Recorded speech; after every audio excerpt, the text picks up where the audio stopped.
कोलकाता के उस इलाके में केवल एक ही कर्ण पिशाचनी नहीं थी। उस जगह से कुछ ही दूर मंथरा अपनी गुफा में मौजूद थी। इस गुफा के अंदर घुसते ही हवा में एक ठंडी कड़वी सी दुर्गंध फैल जाती थी, जैसे यहाँ कोई काला जादू फैला हो। गुफा में कोई और भी था जो मंथरा के सम्मोहन में फंसे उसका गुलाम बन चुका था। शोभित, जल्दी आओ, मुझे भूख लग रही है। शोभित एक बाल्टी में ताजा खून भर कर लाया था। एक दूसरी बाल्टी में इंसानी मांस पड़ा हुआ था। ये लीजिए, एक कटोरा खून के साथ ये गले की हड्डी चूसी है। मैं इसमें आपको नहला देता हूँ। हाँ। पागल, मुझे इसकी नहीं, तेरे बदन की भूख लगी है। ये कहकर मंथरा ने अपने कपड़े उतार दिए और शोभित उसे खून की बाल्टी से नहलाने लगा। खून में लिपटे मंथरा के जिस्म का नजारा किसी आम इंसान के लिए जितना भयावह था, मंथरा और शोभित के लिए उतना ही आनंद देने वाला। इससे कहते हैं मजा। अच्छा, ये बता, मैं सुंदर हूँ या चीनी? आपके आगे चीनी कुछ भी नहीं है। वो तो बोलना आगे। वो पागल कुतिया है। आपने बहुत अच्छा किया जो उससे मुझे बचा लिया। ये बात मंथरा भी जानती थी कि ये सब शोभित उसके सम्मोहन की वजह से बोल रहा है, लेकिन फिर भी उसके मुंह से ये बातें सुनकर मंथरा का मजा दुगुना हो रहा था। पागल कुतिया, आज जरा मुझे दिखाना शोभित, कितना समर्पण है तेरे अंदर। मंथरा, आप मुझे जैसे चाहें यूज कर सकती हैं। मैं पूरा आपका हूं। जब से मंथरा उसे चीनी से छीन कर ले गई थी, तब से शोभित की रातें मंथरा के कदमों में गुजर रही थी। बस इतना याद रख, मेरे साथ रहने का मतलब है हमेशा मेरी मर्जी के अनुसार चलना। आज जो तो उसका नाम लेते हुए अटका, वो मुझे रास नहीं आया। तुझे पता है ना मैं किस हद तक जा सकती हूँ? जान दे दूंगा मंथरा, आप ही मेरी सबसे बड़ी शक्ति हैं। मैं आपके लिए सब कुछ कर सकता हूँ, सब कुछ। उनके पास रखी हुई एक पुरानी चट्टान पर शोभित ने मंथरा को बाहों में लिया। 2 पल के लिए लग रहा था जैसे पूरी गुफा ही इनकी गर्मियों से भाप उठ रही हो। रोशनी बहुत कम थी, बस दियों की लौ थप-थप कर रही थी, लेकिन उनके बीच की आग ज्यादा तेज चमक रही थी। मुझे अपनी शक्तियों का स्वाद पसंद है शोभित, और जब तू मुझे छूता है तो मुझे लगता है जैसे मैं और भी ताकतवर हो रही हूँ। मैं आपके लिए ही बना हूं मंथरा, आपके लिए सांस लेता हूं। और जैसे ही उनका मिलन चरम सीमा को छू रहा था, एक कोने में रखी खोपड़ी से तेज चमक फूट पड़ी। पूरे माहौल में कोई प्राचीन अलार्म जैसा महसूस हुआ। ये क्या था? इस खोपड़ी में अंधे की शक्ति जाग गई है। कहीं कोई कुछ तो हुआ है। दूर हट शोभित। वो उस चमकती हुई खोपड़ी के पास गई। उसमें से एक रोशनी निकल रही थी जिसमें मंथरा को एक तस्वीर सी दिखाई दी। कर्ण पिशाचनी, चीनी का चेहरा, घबराहट भरा, और उसके सीने पे एक गोली का गहरा निशान। चीनी अपने दर्द को दबाते हुए मंथरा के क्षेत्र में ही भटक रही थी। चीनी, ये अब मेरे इलाके में क्या कर रही है? उसे तो अब अलग जगह होना चाहिए था। यहाँ इसका काम पूरा नहीं हुआ क्या? और ये जख्म किसने मारा उसे? मंथरा ने जल्दी से शोभित के साथ अपनी गुफा छोड़ी। वो इस बात से खुश थी कि चीनी कर्ण पिशाचनी के रूप में कमजोर साबित हुई और उसके लिए कोई खतरा नहीं। लेकिन उसके मन में ये डर जरूर था, ऐसी क्या चीज है जिसने एक कर्ण पिशाचनी को घुटनों पर ला दिया? क्या कोई उसके खिलाफ भी ऐसा कुछ इस्तेमाल कर सकता है? शोभित, हमें हर हमले के लिए तैयार रहना है। याद रहे, अगर मैं किसी मुसीबत में फंसूं, तो तुम मुझे पहले सुरक्षित जगह लाओगे। कहीं चीनी को सामने देखकर तुम्हारा पुराना प्यार तो नहीं जाग जाएगा? बिल्कुल नहीं। आपकी सलामती मेरी जान से बढ़कर है। कुछ देर बाद एक गहरे जंगल में पत्तों की सरसराहट और रात की सर्दी में चीनी एक पेड़ के सहारे बेजान सी बैठी थी। गोली के घाव से खून रिस रहा था, पर उसकी आंखों में एक अजीब सा जुनून अभी भी था। मंत्रा और शोभित ने उसे ढूंढ निकाला।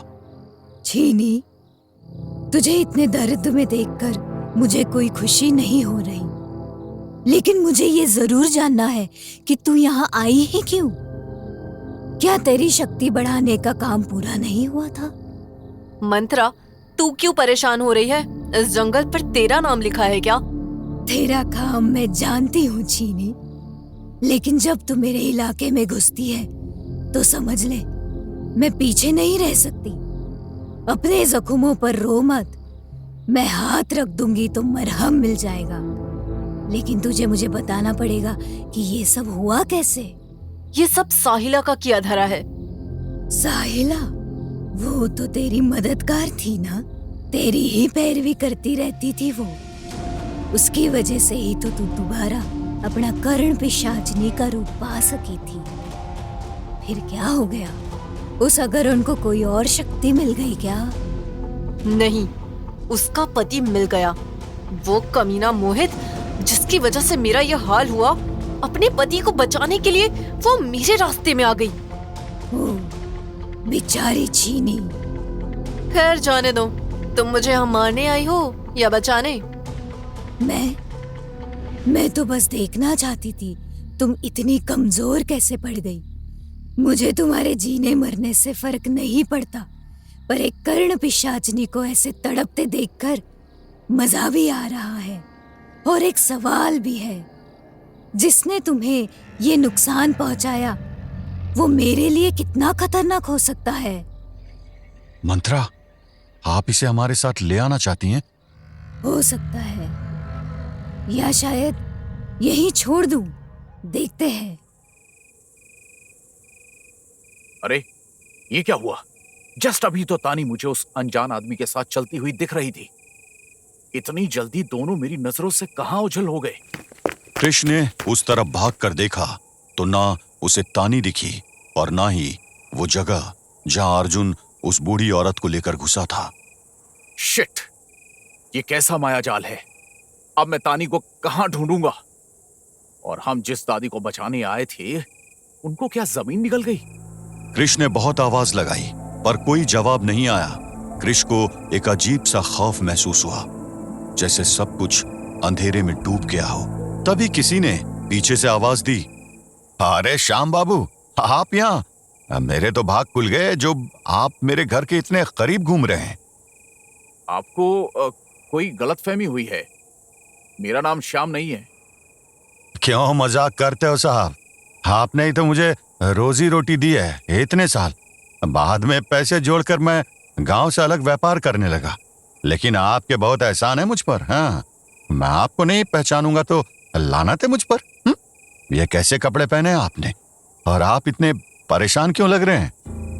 कृष असमंजस में था कि क्या ये गांव वाला मददगार है या एक और खतरा, और अगर वो उसे अपनी परेशानी बताएगा तो क्या वो उस पर भरोसा कर लेगा?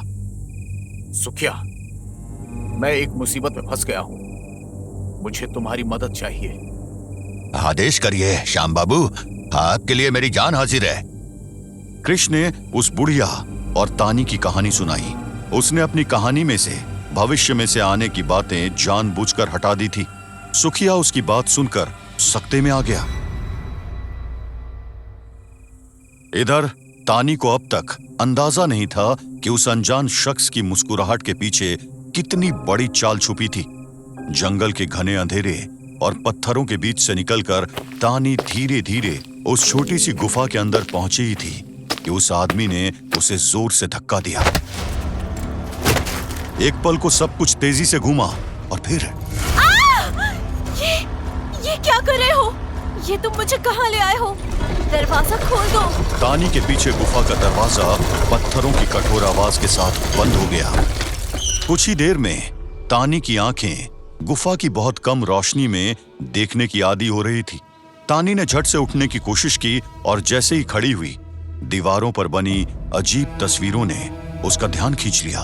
त्रिशूल, पेंटाग्राम्स, अजीब मुद्राओं के चित्र और तिलिस्मी निशान जैसे चमक रहे थे। ये कहाँ फंस गई मैं? मुझे तो उन मासूम अम्मा को बचाना था और मैं खुद ही ट्रैप हो गई।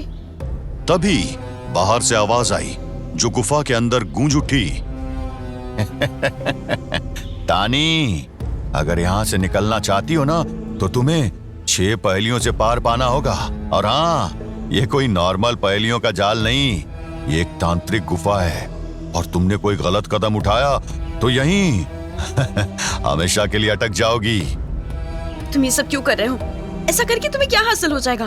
देखो, एक बुढ़ी औरत की जान खतरे में है, मुझे बाहर जाने दो। देखो, मैं एक तांत्रिक हूँ, लोग मुझे नारद कहकर बुलाते हैं। मैंने कुछ छोटी मोटी शक्तियां अर्जित की है। मेरे गुरु ने मुझे ये गुफा तोहफे में दी है। इसमें कई लोग भेजे, लेकिन सभी पहेलियां सुलझाकर कोई बाहर नहीं आ पाया। तो इस सब का मुझसे या तुम्हारी शक्तियों से क्या लेना देना? मेरे गुरु ने कहा था कि अगर कोई इन पहेलियों को सुलझा लेगा तो मेरी शक्तियां 4 गुनी हो जाएंगी और मैं इस इलाके का सबसे बड़ा तांत्रिक बन जाऊंगा। एक गरीब तांत्रिक के लिए तुम इतना भी नहीं कर सकती हैं? अरे उस बुढ़ी अम्मा का ख्याल तो करो। उन जैसे और निर्दोषों के बारे में सोचो। हाँ, उनका ख्याल करूंगा तो अपना ख्याल कब करूंगा?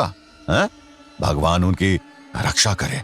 तुम इधर ध्यान दो, बाकी तुम्हारी मर्जी तानी। चाहो तो पूरी रात चिल्लाती रहो, ये जगह सब आवाजों को निगल लेती है। नारद की कड़क हंसी अब धीरे धीरे दूर होती गई, जैसे वो वापस जंगल के अंधेरे में समा गया हो। तानी ने अंधेरी गुफा के अंदर कदम बढ़ाना शुरू किया। हर जगह पत्थरों के बीच किसी हलचल की आवाज आ रही थी। पता नहीं कोई खतरा था या शायद गुफा की ही सांसों की आहट।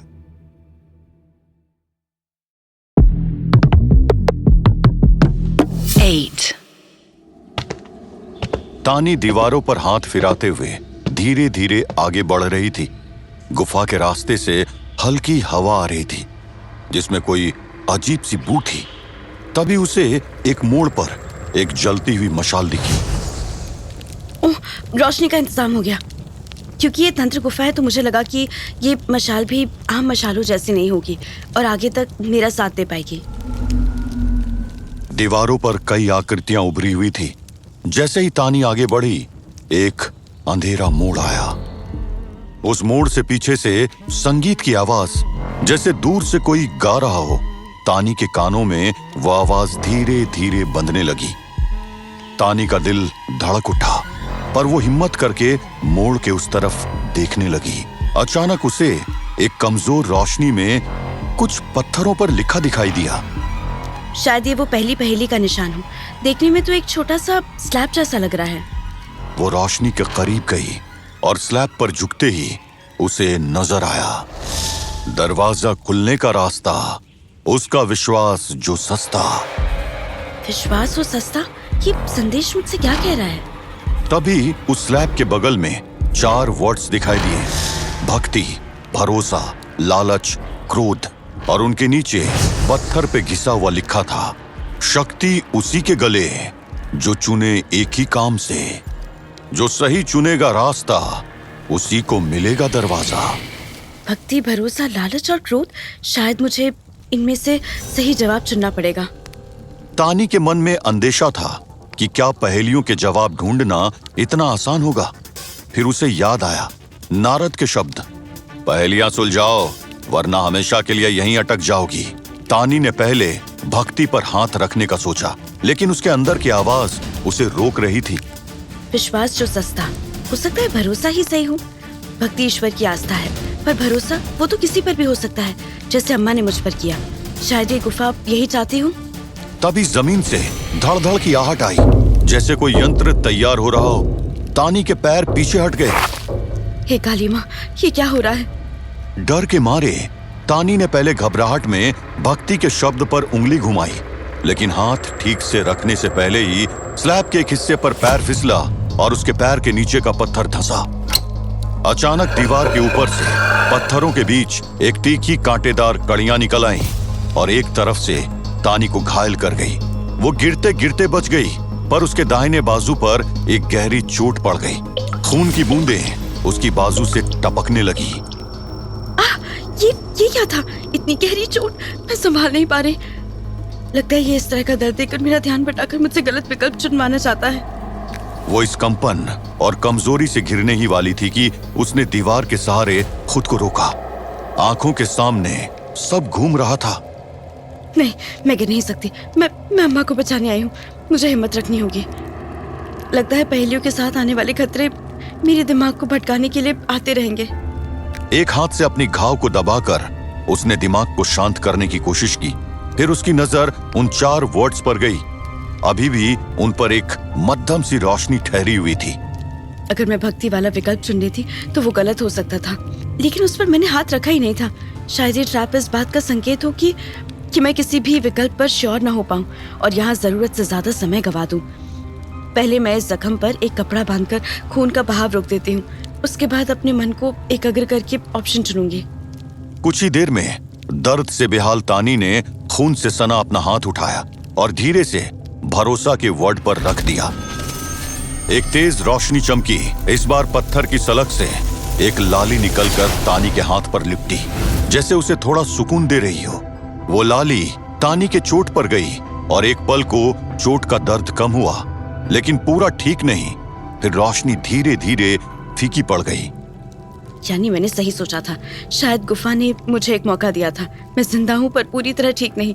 मतलब मैं सही रास्ते पर हूँ पर खतरा भी टला नहीं है। तभी जोरदार घर्षण की आवाज आई और सलाखों के पास ही दीवार हिलने लगी। दीवार के पीछे से एक नया रास्ता खुल गया, जहां से एक अंदर जाती एक और सुरंग बन गई थी।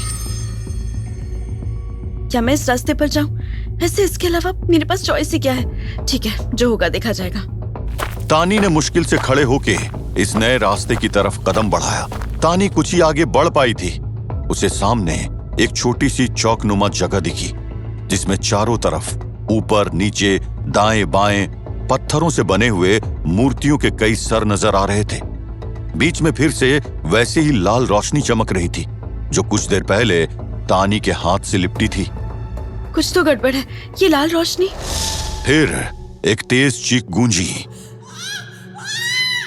आवाज जैसे बूढ़ी अम्मा की हो। तानी का दिल एक सेकंड को थमा। दादी घबराना मत, मैं आ रही हूँ। दर्द से कहराते हुए तानी ने तेजी से उस रोशनी की तरफ भागना चाहा, पर 2 कदम दूर ही एकदम से अंधेरा हो गया। और जब दोबारा रोशनी आई तो उसने देखा बूढ़ी अम्मा एक छोटा सा दिया लिए बीच में बैठी रो रही है। औरत की आवाज से तानी ने सोचा शायद इस बार असली ही हो।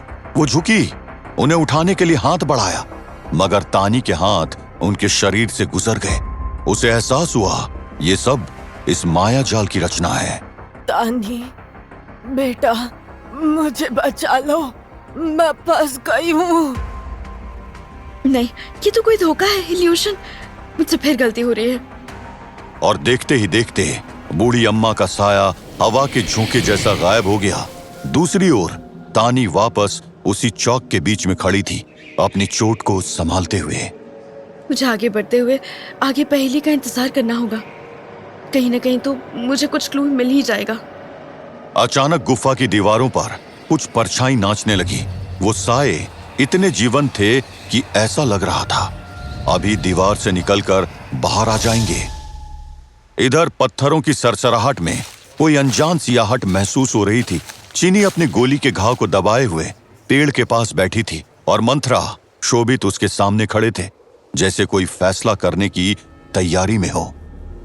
तभी दूर से कुछ टॉर्च की रोशनी सी झलकती हुई दिखाई दी और थोड़ी देर में 2-3 लोग झुरमुट से निकलते नजर आए।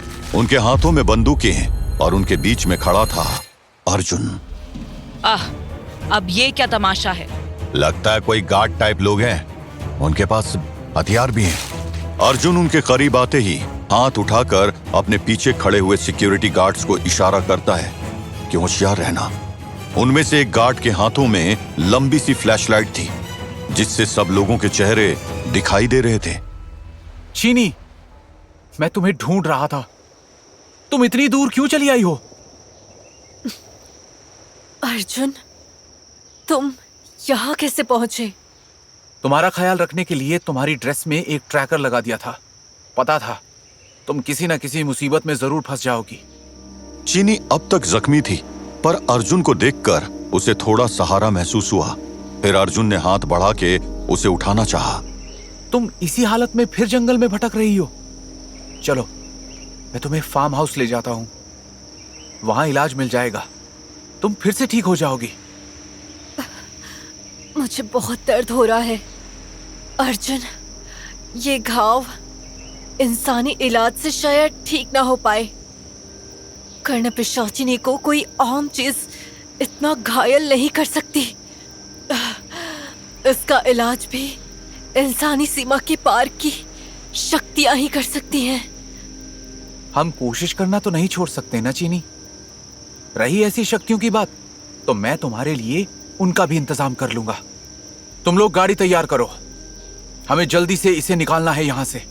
जैसे ही अर्जुन ने चीनी को सहारा देकर उठाना चाहा, मंथरा ने एक कदम आगे बढ़ाया। हवा में एक ठंडी लहर सी दौड़ गई। यहीं रुको, ये इलाका मेरा है और चीनी पहले से ही मेरे अधीन है।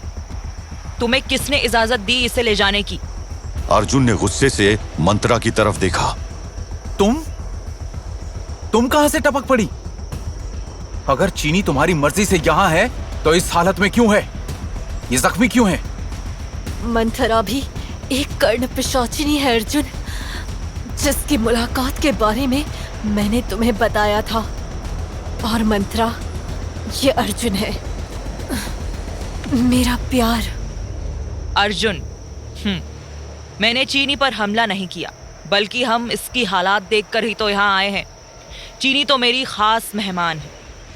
वैसे चीनी, तुमने बताया नहीं कि शोभित के अलावा भी तुम्हारा नैन मटक्का किसी और से चल रहा है। क्या अर्जुन को शोभित और तुम्हारे बारे में कुछ पता है? अर्जुन, उसकी बातों पर ध्यान मत दो। और मंथरा, मुझे वापस जाने दो। मैं इस हालत में तुम्हारे किसी काम की नहीं हूं। मेरा मूड बदल गया है, तुम मेरे साथ ही चलोगी। अर्जुन के गार्ड अब अपनी बंदूकें तैयार कर चुके थे। मंथरा की अजीब ऊर्जा देखकर उनके हाथों में भी हरकत सी थी। शोभित ने उनकी ओर नजर डाली, जैसे संकेत कर रहा हो। सर, ये भी सुपर नेचुरल लग रही है। मुझे पता है, पर चीनी को बचाने के लिए मुझे सबसे लड़ना पड़ेगा, तो मैं लड़ूंगा। बचाने? ये हिम्मत है या बेवकूफी? अभी पता चल जाएगा। शोभित, तैयार हो जाओ। लगता है ये लोग बिना लड़े नहीं जाएंगे।